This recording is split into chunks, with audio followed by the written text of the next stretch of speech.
E hoje nós vamos falar sobre a inspeção predial num edifício escolar, né? Era uma escola. Bom, gente, boa tarde para vocês. Sejam bem-vindos. Então, nós vamos começar e hoje nós vamos falar sobre a inspeção predial num edifício escolar, né? Era uma escola aqui da cidade de Belo Horizonte e eles pediram para fazer uma inspeção predial logo após uma reforma. Então, tem itens que são itens que ficaram equivocados, né, durante essa reforma. Então, a gente colocou como causa, né, a construção. Porém, nesse caso, não tem uma construtora para a qual eles vão designar, né, essas reclamações. Então, tem anomalias que são endógenas, mas eles vão ter que fazer essa gestão com os fornecedores que eles contrataram. Quando a gente coloca a origem, né, como anomalia endógena, é só para facilitar o gestor da obra como que ele vai resolver aquela situação, que não necessariamente é um problema de manutenção, tá? Então aqui a gente entra rapidinho, né, tem uma estrutura para o laudo e ela não muda muito dos outros laudos de inspeção predial, porque é como se fosse um edifício comercial que o uso dele é educacional, tá? A único porém que a gente coloca aqui é que, nesse caso, a gente não tem a pessoa do síndico, né? Tem um gestor, então é um administrador, né, da edificação, não tem um síndico para ser responsável legal, né? O prédio, ele é de origem, né, da própria escola, ele é um imóvel próprio, tá? E algumas situações a gente colocou como fora do escopo da proposta, porque, por exemplo, eles tinham laboratório de técnicas em química, né? Então, eles tinham um laboratório lá para fazer algumas análises químicas. E a gente não tem essa competência para avaliar questões de segurança, né, no manuseio de reagentes químicos. Então, isso nós colocamos como item fora do escopo, tá? A nossa abrangência nesse contrato era somente da inspeção dos itens de sistemas civis e instalações, né? O uso mais específico para laboratórios de robótica, que também tinha, né, nessa escola, laboratórios de eletrotécnica, não entraram como escopo da nossa análise, tá? Então aqui a gente tem, né, a nossa introdução informando. Essa foi uma inspeção feita antes da revisão da norma 16747, então ela ainda utiliza, né, os requisitos que a norma do IBAP recomendava, né? Então tem toda uma questão dos níveis de avaliação, até a nomenclatura, né, das anomalias e a distinção, né, dos critérios de risco dessas anomalias. A gente ainda está utilizando as palavras, né, crítico, médico, mínimo. Então a gente colocava ainda, né, as anomalias, se elas têm um risco mínimo, um risco médio ou um risco crítico. Hoje nós utilizamos a nomenclatura de prioridades, né? Patamares de urgência. Prioridade 1, prioridade 2, prioridade 3. Para as inspeções prediais, tá? Então teve toda uma análise da edificação como um todo, tá? E ela tinha alguns problemas até na origem, né? Algumas questões de documentação e de projetos. E aqui a gente fez um pouquinho diferente, que foi já distinguir para o gestor, por sistema, quais eram os itens de anomalias, né, os problemas que ele tinha nesse prédio.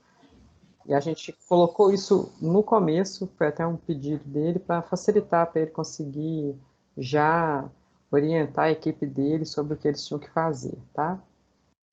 Então aqui tem toda uma relação desses itens antes da gente entrar com as fotos. E essa separação dos itens é por sistema e por grau de risco, né? Igual eu falei para vocês, a gente ainda está utilizando, nesse relatório, foi feito um pouquinho antes da revisão da norma, então nós utilizamos a nomenclatura da norma do IBAP, como ela tinha, né, desde 2012.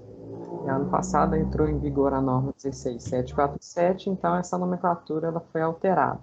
Se fosse fazer, né, com a norma atual, nós colocaríamos aqui patamares de urgência, e no lugar do crítico, nós teríamos o patamar, né, de prioridade nível 1, tá? Então, aqui nós colocamos toda a relação dos problemas primeiro. E aqui algumas recomendações, né? Esse foi um relatório que ele apresentou muitos problemas de manutenção, de uso e operação do próprio prédio. Então, a gente recomendou que eles fizessem um plano de manutenção. E depois eles contrataram esse plano de manutenção conosco, eu vou apresentar para vocês logo após, né, o término da apresentação do laudo, vou mostrar para vocês como que a gente montou esse plano de manutenção, tá? Porque, assim, como é um prédio comercial, eles têm uma equipe de manutenção até razoável. Um prédio comercial com destino a ser educacional, né? Então, eles têm uma equipe de manutenção full-time, é um prédio grande, né, com muitas unidades de salas. Então, a gente conseguiu montar com eles como seria um calendário de manutenção para o gestor do prédio conseguir designar essas atividades com os seus funcionários, tá? Aqui a gente passa um pouquinho e começa com os temas. Como é usual, nós trabalhamos sempre com a separação dos problemas por sistema, tá? Porque fica mais fácil para o gestor da edificação conseguir destinar para quem que ele vai fazer, como que ele vai tratar com os fornecedores, né? Então, se eu tiver todos os problemas de estrutura e estrutura metálicas, né, num único item, ele consegue contratar a empresa que vai fazer essas soluções, tá? Então, aqui a gente começa, eles tinham era um prédio muito antigo, que costumava ser um convento, né, num passado muito distante, e eles decidiram reaproveitar esse prédio para fazer essa unidade de escola. Então, ele tinha algumas estruturas que eram extremamente antigas e algumas delas muito novas, porque eles tinham feito algumas reformas, ampliaram alguns espaços, e algumas dessas estruturas mais antigas tinham problemas muito graves, né? A gente tinha alguns problemas de infiltração, de fissuras que não foram endereçadas quando elas foram reformadas, tá? Então, a gente tinha algumas situações que tinha uma quadra, né, de esportes, e embaixo dessa quadra um caixão perdido com vários problemas que eles estavam utilizando até para armazenar coisas. E aqui nós temos um problema, tá? Que caixão perdido, ele não tem uma ventilação muito adequada. Então, você usar o caixão perdido para armazenar tintas, solventes, é um problema, né? É um risco muito grande. Você tem um solvente, né? Ele pode ser inflamável e você não tem uma ventilação adequada. Então, além dos problemas que nós temos aqui, né, nas estruturas aparentes, fissuras, infiltrações, nós também temos um problema de uso, tá? Então, a gente tem um problema no sistema e um problema de uso. Nós recomendamos para eles que retirassem esses materiais aqui para não ter esse problema de um espaço confinado com a presença de solventes. Tá? Então, isso foi uma recomendação. Aí, continuando, tá vendo? Muitos problemas estruturais, e essa aqui era até uma estrutura mais jovem. Como a gente tinha essa mescla, né, de problemas antigos com problemas novos, então aqui a gente sempre coloca também, né, as nossas orientações técnicas. Então, primeiro eu falo do problema e depois eu discorro como que eu vou resolvê-lo, né? Como o gestor da edificação ele é um leigo, né, um administrador, não necessariamente ele é um engenheiro, porque além, né, de manter toda a parte de manutenção, ele tem outras atividades que requerem outras habilidades, além da parte de engenharia. Então, aqui nós precisamos falar para ele de uma forma bem clara, de uma forma bem didática, como que ele vai fazer essas soluções. Então, nós colocamos aqui para ele, tá?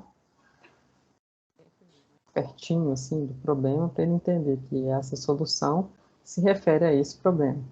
Tem outros tipos, né, de laudos que o pessoal faz diferente. Coloca todos os problemas e depois relaciona as anomalias no final. Então, aqui a gente colocou o problema relacionado com a foto. Nós fizemos aquele resumo, né, no início, lembra? Esse resumo aqui foi para o gestor se orientar quantos itens ele teria que tratar em cada sistema. tá? Então, não necessariamente é uma forma de fazer, tá? É só um exemplo porque foi uma solicitação direta deles. Mas, no dia a dia, a gente prefere fazer um laudo que eu já coloco a relação da foto com a descrição do problema, para não ficar difícil de entender. Porque existe, tá? Tem esse tipo de laudo, que coloca aqui a referência do problema e põe um código e a foto você tem que procurar ela lá na frente, então ela está separada da descrição do problema. Quando é um profissional de engenharia que vai ler, ele pode até entender, mas ainda assim fica um laudo muito chato de você interpretar, né? Você tem que ficar toda hora virando página, então fica mais difícil de você entender. Se for para um leigo, então, fica quase que impossível. Ele não vai conseguir fazer a relação direta do problema, porque nem sempre é fácil, né, de você correlacionar o que é o problema com a descrição dele, tá? Então, aqui a gente prefere colocar a descrição, o problema e a solução que a gente propõe que seja feita para resolver aquele problema, tá? Aqui a gente tinha outras situações, que é o reservatório enterrado. Além do problema de hidráulica que nós temos aqui, né, da potabilidade dessa água ser questionável, porque ela estava sendo utilizada como água potável, então ela tem um questionamento se esse reservatório enterrado vai garantir essa potabilidade. Então nós questionamos isso lá no item de hidrossanitário. No item de estrutura, nós temos problemas de corrosão mesmo, né? Como é um ambiente muito agressivo, você tem vapor de água o tempo todo, tem a presença de cloro, né, nessa água, então ela realmente pode atacar a tampa de vedação que é em concreto. Então essa parte, né, de cima do reservatório, né, que a gente está vendo o reservatório, a tampinha, o alçapão dele é metálico, estou falando da envoltória dele, né? A parte de cima dessa envoltória de concreto, ela está sendo atacada por esses íons clorídricos e a umidade, então ela já está tendo até uma apresentação de problemas aqui, né? O desplacamento do concreto, e você pode ver que a estrutura está sendo corroída lá dentro, tá? Então a gente tem uma solução técnica para isso. E lá eles tinham um reservatório de incêndio. Quando foi feita a reforma, né, eles ampliaram a área e precisaram aumentar também essa reserva técnica de incêndio. Para isso, eles colocaram um reservatório metálico com uma estrutura X para receber esse reservatório. E a gente entende que essa estrutura ela tem um certo tempo de vida útil.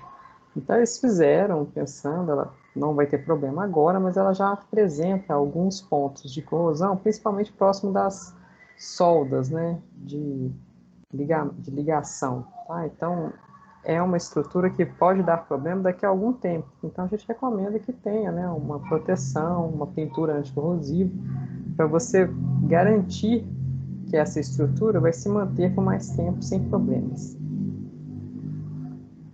Aí aqui a gente tem uma questão mais grave, que é, eu tenho uma laje de cobertura, que na reforma, né, eles ampliaram e aumentaram a caixa d'água. Antes ela era de concreto, ela era nessa área, e eles colocaram essa caixa d'água nessa laje aqui.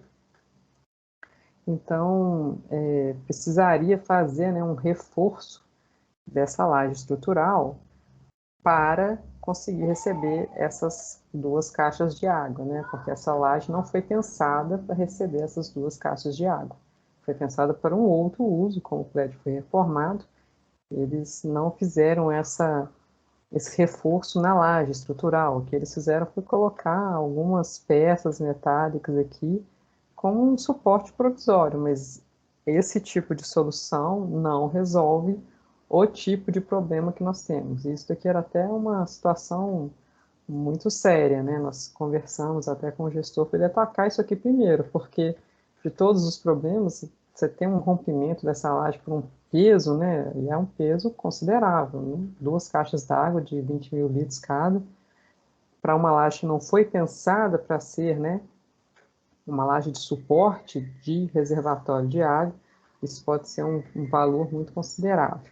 E como a gente não tinha nem como saber qual que era o peso que essa laje resistia, porque o projeto já não existia mais, era um prédio muito, muito antigo.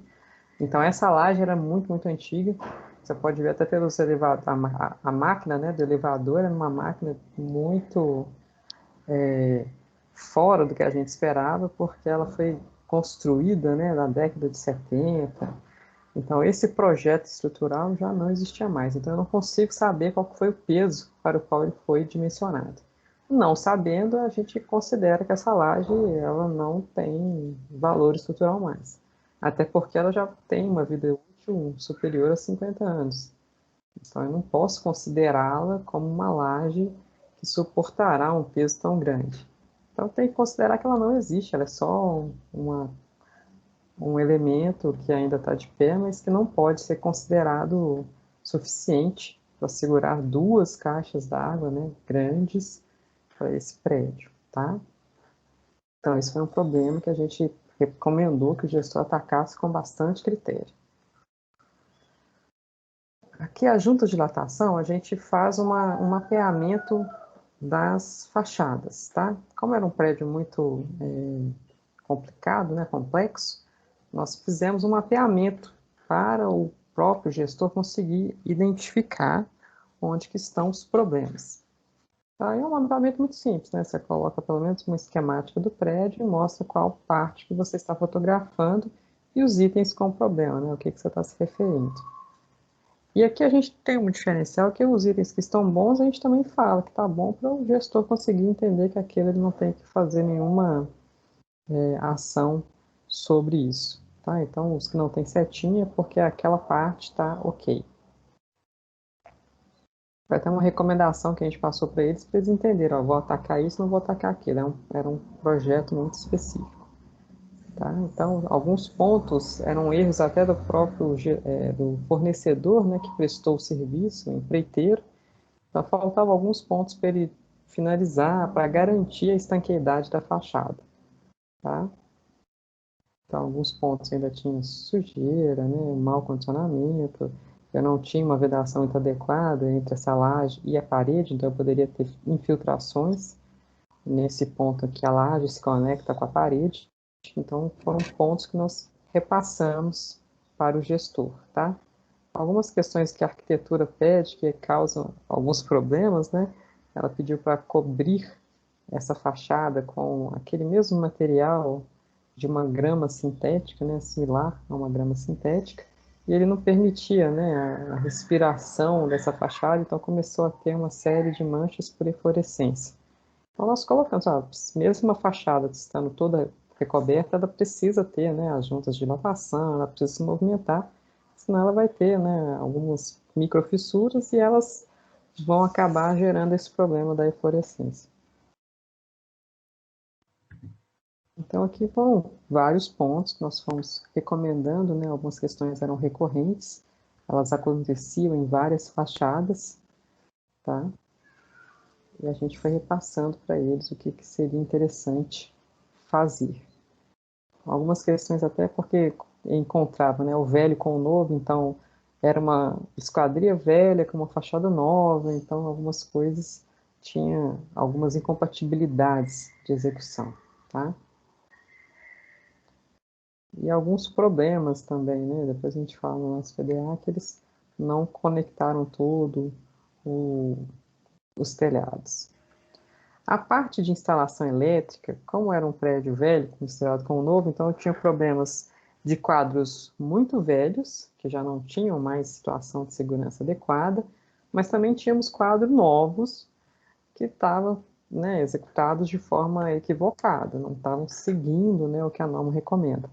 Então, aqui eu tenho vários quadros, todos eles com barramentos aparentes, falha nas identificações, e o mais grave, né, todos eles muito fáceis de você abrir e alguém poderia até sofrer um acidente, porque pensa que é uma escola e ela também tem o atendimento com crianças, né, essa escola também recebe crianças. E os quadros, eles estavam em lugares, olha, igual esse daqui, espaços abertos, né, de acesso para esses usuários que não são qualificados, poderem, inclusive, abrir e manipular alguma coisa dentro do quadro. Então, era um risco muito grande terem esses quadros nos espaços abertos, sem um cadeado, sem uma situação que impedisse que ele fosse aberto por pessoas não autorizadas E pior, quando aberto, não ter, né, a visão, o contato com barramentos expostos. Tá? Então, tinham vários problemas de quadros, né? Quadros velhos, quadros mal executados e quadros sem os itens de segurança. Tá? Tem situações preocupantes, né? O sistema de bombeamento muito antigo, né, não foi revisado, a gente recomendou que eles fizessem uma organização, principalmente da fiação, que você tem presença de água, né, ter esse tanto de fio conectado com fita isolante, muito esparramado, não é uma situação ideal de segurança, né? Então, a gente passou todas essas configurações para eles. Né? E os quadros também tinham um problema, que eles tinham um novo projeto, né, de instalações elétricas, e os quadros não seguiam os diagramas unifilares que esses projetos recomendavam. Então, foi feito um projeto, né, para expansão que eles fizeram, e esse projeto não foi seguido nas reformas que eles fizeram. Então, os quadros eram novos, tinham erros de execução e, além disso, não estavam seguindo o projeto que tinha sido contratado para essa expansão. Então, eu nem sei se ele estava preservando a carga estimada que tinha nesse projeto. Tá? Então, a parte de instalações hidrossanitárias, aqui a gente fala que nós tínhamos, né, uma ausência desse laudo de potabilidade, como é um prédio que atende muitos usuários externos, é uma questão que eu tenho que ter esse laudo de forma periódica, a cada 6 meses, fazer toda a limpeza da caixa d'água e, em seguida, conseguir esse laudo de potabilidade da água para garantir que você não tem uma água de qualidade duvidosa, tá?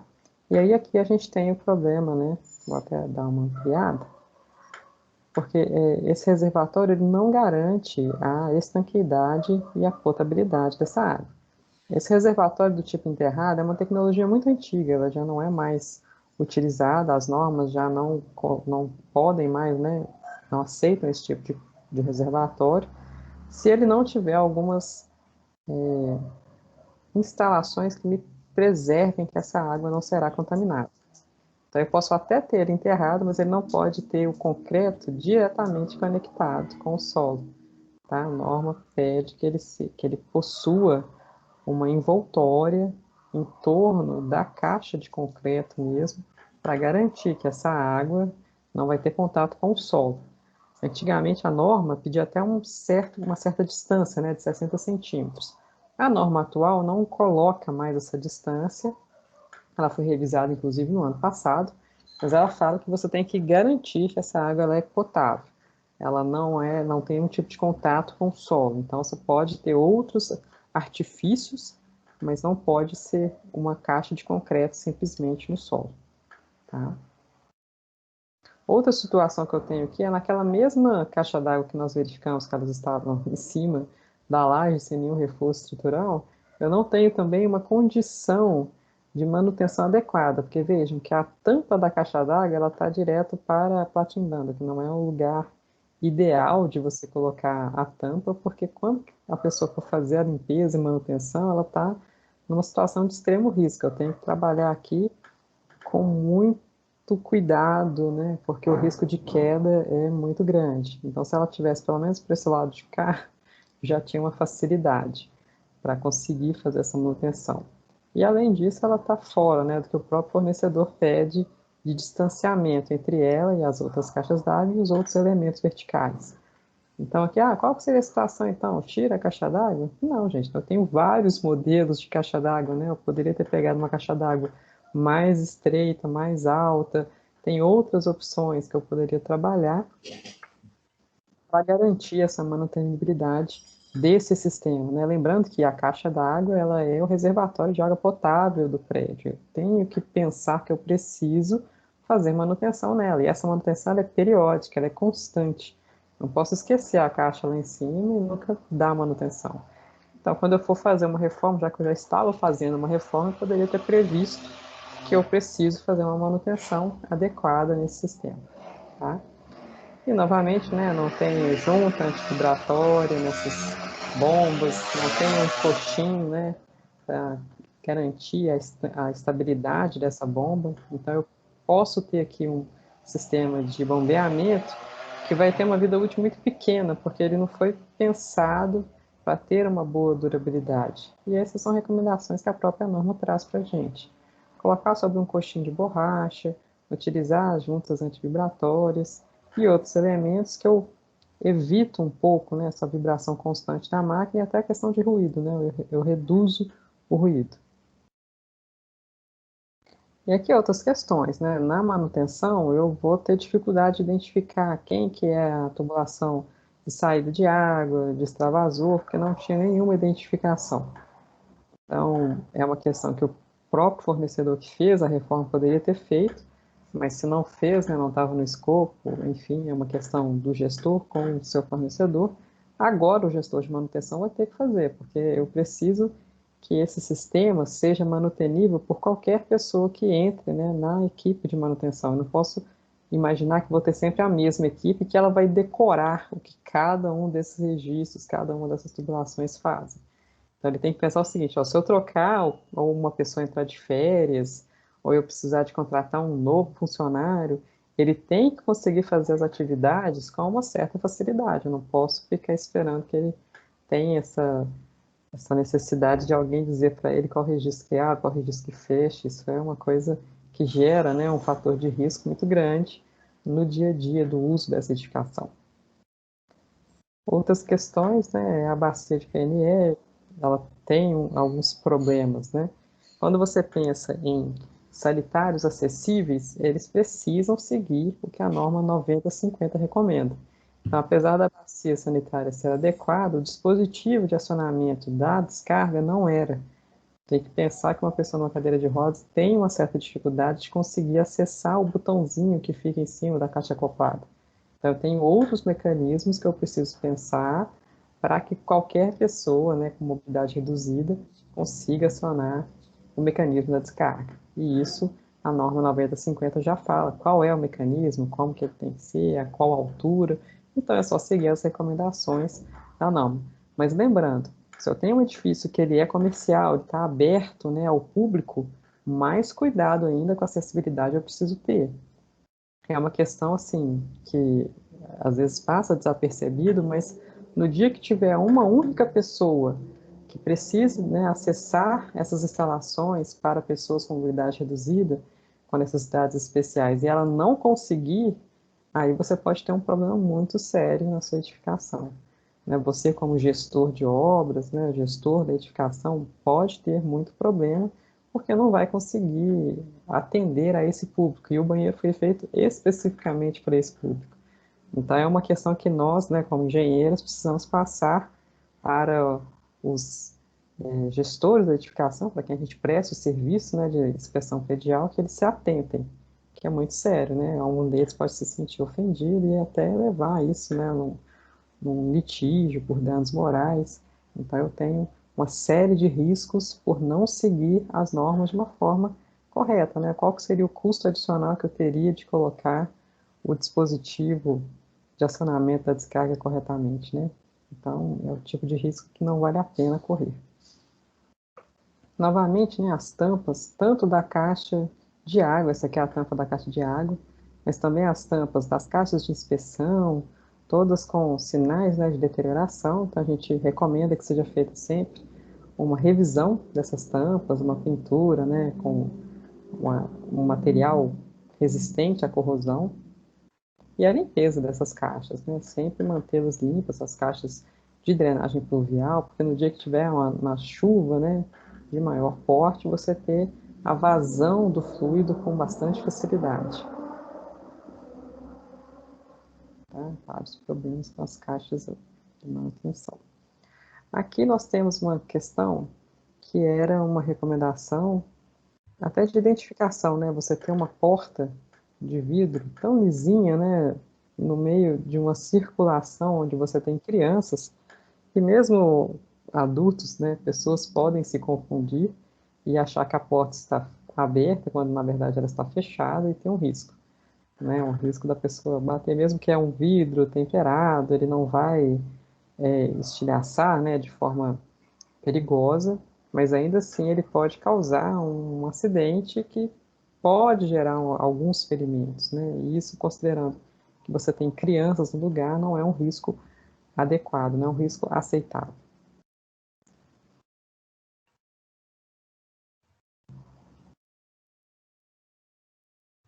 Aqui é outra situação que você tinha a sala de música, né, a sala de eventos artísticos e algumas questões, né? O espelho, ele foi instalado de uma forma que ele tinha uma quina muito cortante, né? Isso quando a gente pensa na funcionabilidade e na usabilidade desse prédio é um risco também inaceitável, né? Lembrando novamente que eu tenho crianças no local e eu ter uma superfície cortante, mesmo que eu não tenha, né? Assim, o fato de eu ter a criança no lugar, ele aumenta esse risco, porque as crianças são naturalmente mais descuidadas. Porém, até mesmo com adultos, né, uma pessoa que estiver fazendo uma atividade física, se desequilibrar e tentar se equilibrar nessa parede, ela pode ter também um acidente muito grave. Tá? É o tipo de situação que a gente precisa alertar o gestor, que em um primeiro ponto ela não parece ter nada demais, né? É uma sala muito bonita, mas no uso que ela se destina, ela apresenta riscos que não são aceitáveis. Tá? Aí aqui problemas de fissuras, né? Como eles tinham essa visão de manter o prédio com um uso muito adequado, qualquer fissurinha que a gente viu era motivo de nós informarmos, né, esses problemas para eles. Numa inspeção predial de um prédio mais de uso residencial, talvez não entraria, né? Essas fissurinhas muito pequenininhas, é uma coisa normal do revestimento quando ele é de característica cimentícia.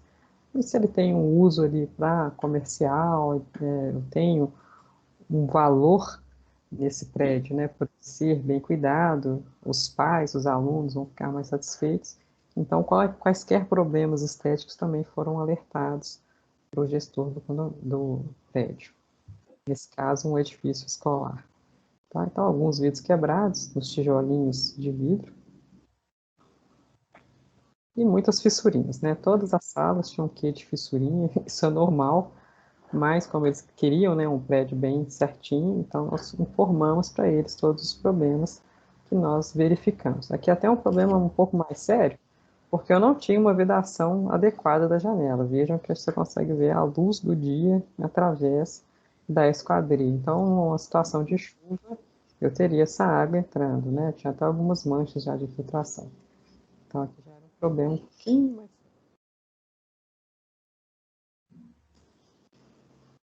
Aqui novamente, né, algumas salas de usos diferenciados, nós colocamos todos os problemas que nós vimos.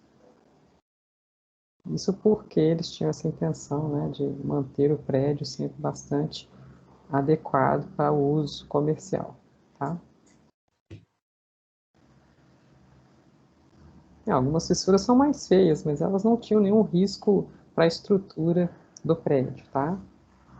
Só são feinhas mesmo, porque elas estavam se rompendo no nível do revestimento. Não tinha nenhuma delas que tinha algum risco de estar oferecendo um problema maior para as alvenarias ou estruturas. E aqui eu falei para vocês, né, os laboratórios que eles tinham, nós só verificamos as instalações e sistemas civis e não o uso, porque aqui já era um uso muito específico. Parte de quadras, também os sistemas, né? A gente avaliou a parte de sistemas e não se ela tinha a distância adequada para o esporte X ou Y, isso não estava no escopo. Isso pode ser o escopo de algumas inspeções, por isso que a gente alerta que não estava no escopo, nós colocamos isso na nossa proposta, porque dependendo se você for fazer inspeção num clube que recebe competições formais, então todas essas medidas precisam seguir as normas adequadas. Se elas estiverem fora de norma, uma competição pode ser até mesmo invalidada. Então, dependendo do tipo de inspeção que você for fazer, esse tipo de situação pode ser necessário que você avalie, tá? E aí aqui, a parte de combate a incêndio. E tinha alguns problemas, né, de rota de fuga não estar muito bem indicada, né, instalações de sinalização das rotas de fuga, tá? Aqui era uma questão do guarda-corpo, tá vendo? Que é uma escada com uma distância muito grande, superior ao que a norma permite. Então, o Corpo de Bombeiros, ele solicita que você tenha um corrimão central, tá? Ela não pode ficar só com eles nas laterais. Pela dimensão da escada, eu preciso de um corrimão central.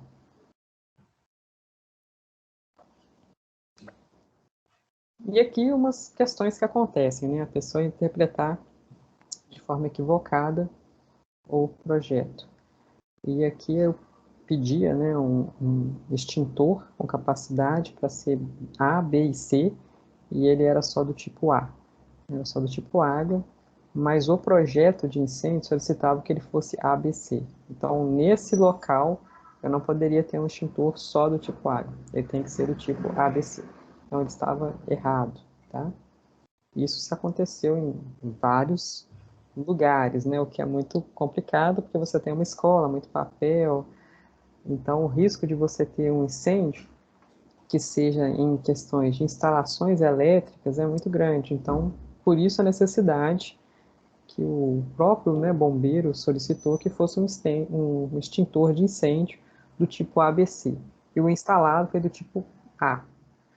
E ele, o tipo A, ele não pode ser usado para os incêndios do tipo PC, né, que seriam incêndios provocados por materiais químicos, né, ou por equipamentos elétricos em curto. Então, eu não posso utilizar esse extintor para justamente apagar os incêndios mais comuns nesse tipo de edificação.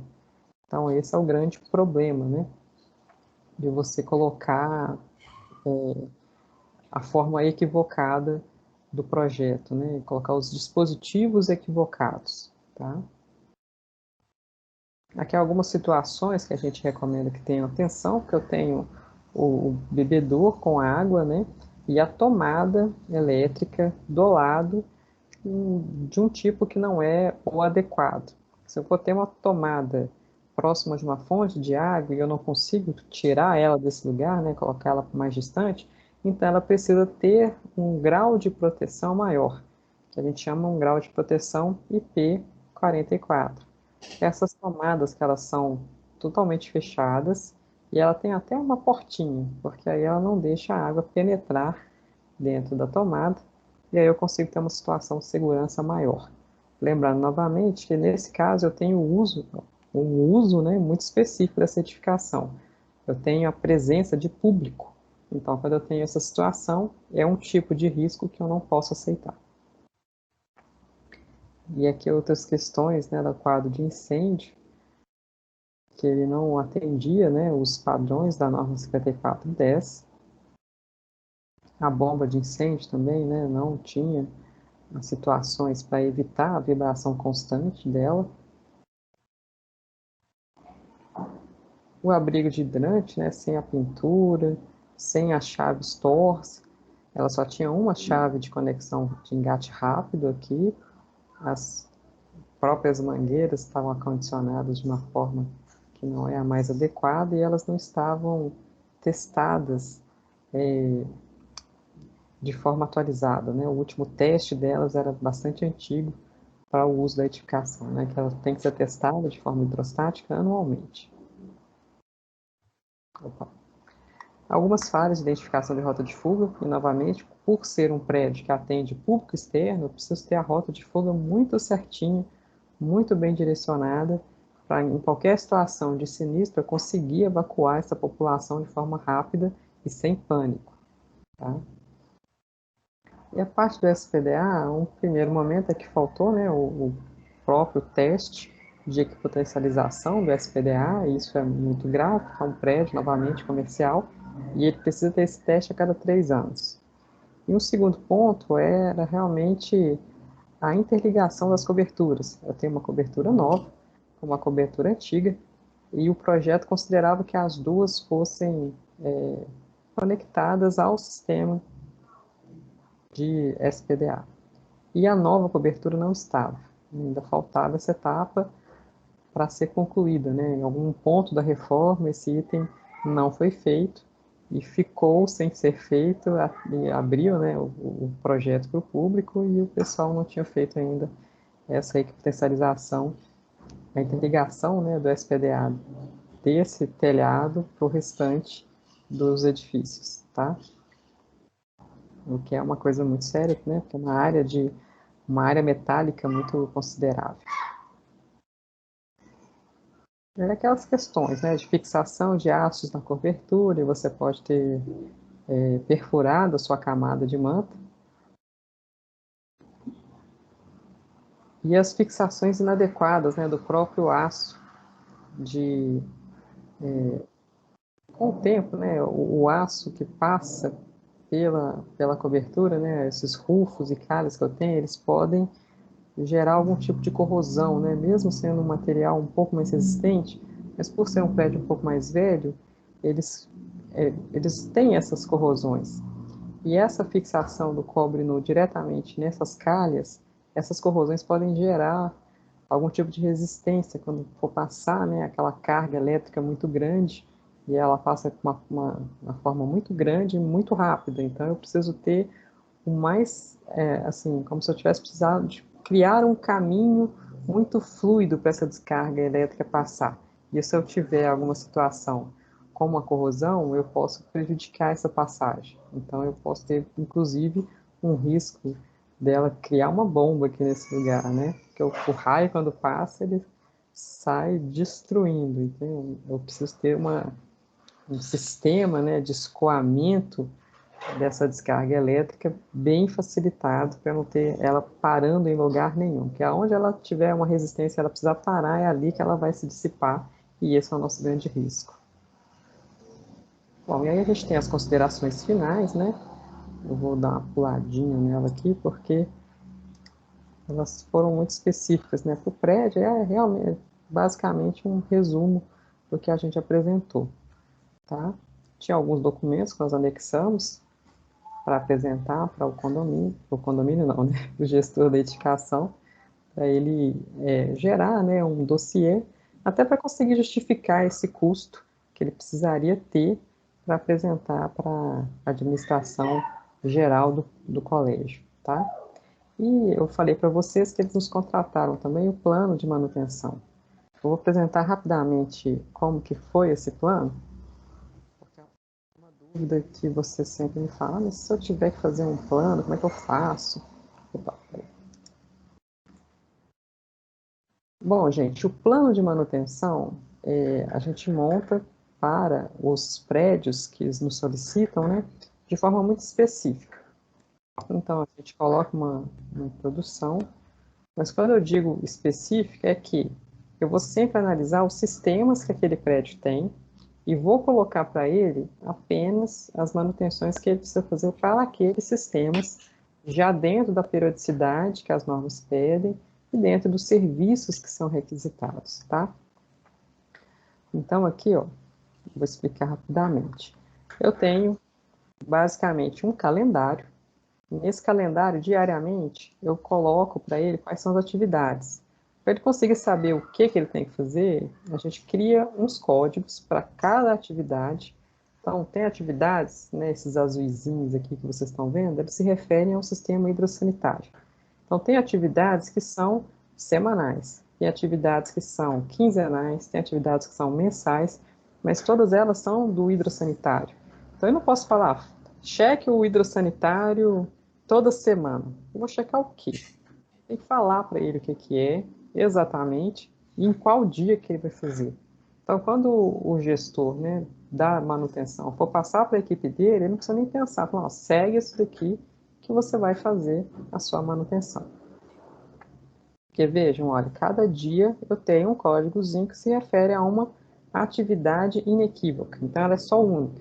Então, nesse formulário, vai ter somente a atividade que me refere a este dia. Então, no dia 7 de maio, eu tenho que fazer a atividade 621, ponto. Depois eu vou fazer a atividade 1441, depois eu vou fazer a atividade 13.2.2. Que atividade que é essa? Ela vai estar num formulário, tá? Então, eu tenho a atividade aqui, esse código se refere a um formulário. E nesse formulário já fala o que ele tem que fazer. Ele fez, coloca aqui um tique que está ok. Então, eu estou passando para ele a periodicidade que ele tem que fazer no calendário e como que ele tem que registrar isso para mostrar que ele fez aquilo naquele dia. Se tiver qualquer problema naquele sistema futuramente, você tem como puxar o histórico dele, saber, não, mas eu fiz a manutenção toda certinha durante todo aquele tempo. Ou não, eu fiz a manutenção em dia tal, mas ela apresentou um problema. Assim que eu terminei a manutenção, ela não deu muito certo. Registra lá o que aconteceu. Aí você consegue ter uma manutenção muito mais limpa, mais clara, e consegue evitar vários problemas. Tá? E funciona dessa forma.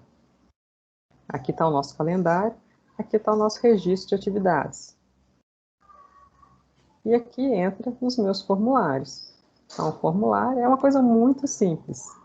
Tá? Você só vai organizar essas atividades para uma pessoa leiga. Então, ela precisa fazer esses itens de forma periódica e ela precisa registrar isso em algum lugar. Então, você vai verificar o nível do reservatório e o funcionamento das torneiras de boia e a chave de boia para controle de nível. Isso no sistema de hidrantes. Porque no dia que eu precisar de acionar esse hidrante, ele tem que funcionar de imediato. Só que no dia que eu precisar de usar esse hidrante, se eu for lá ligar e ele não funcionar, é a pior situação que você pode ter, que é justamente quando estiver acontecendo um sinistro, tem lá um incêndio, você vai querer usar o hidrante e ele não vai funcionar.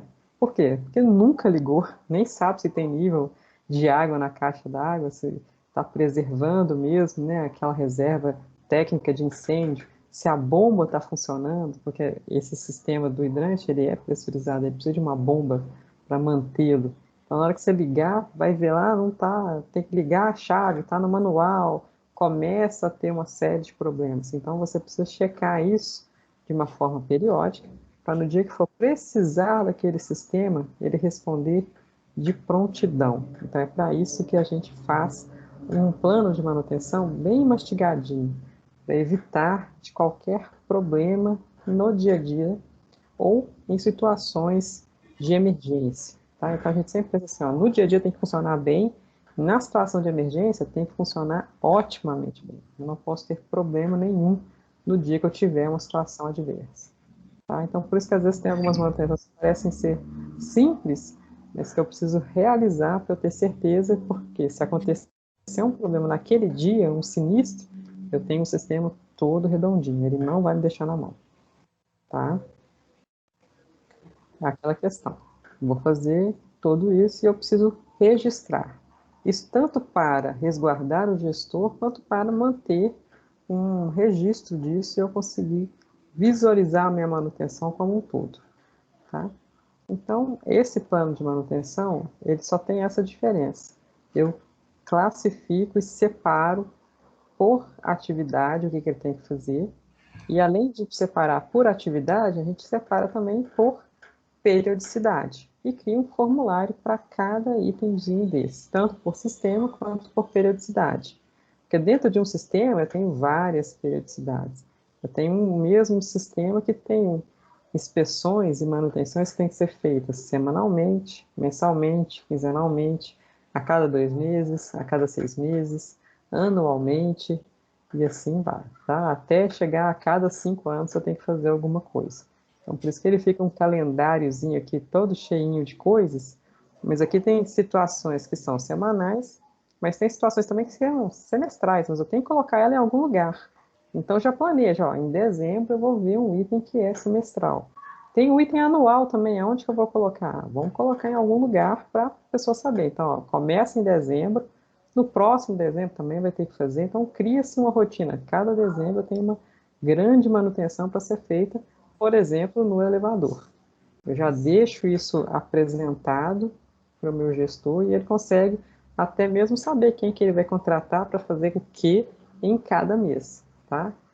Que essa é a grande chave que nós temos que ter no plano de manutenção, né? Saber o que fazer, quando fazer e como fazer. Responder essas 3 questões te dá o plano de manutenção preventiva, tá? Eu agradeço a vocês, meninos, então, e até mais. Muito obrigado novamente.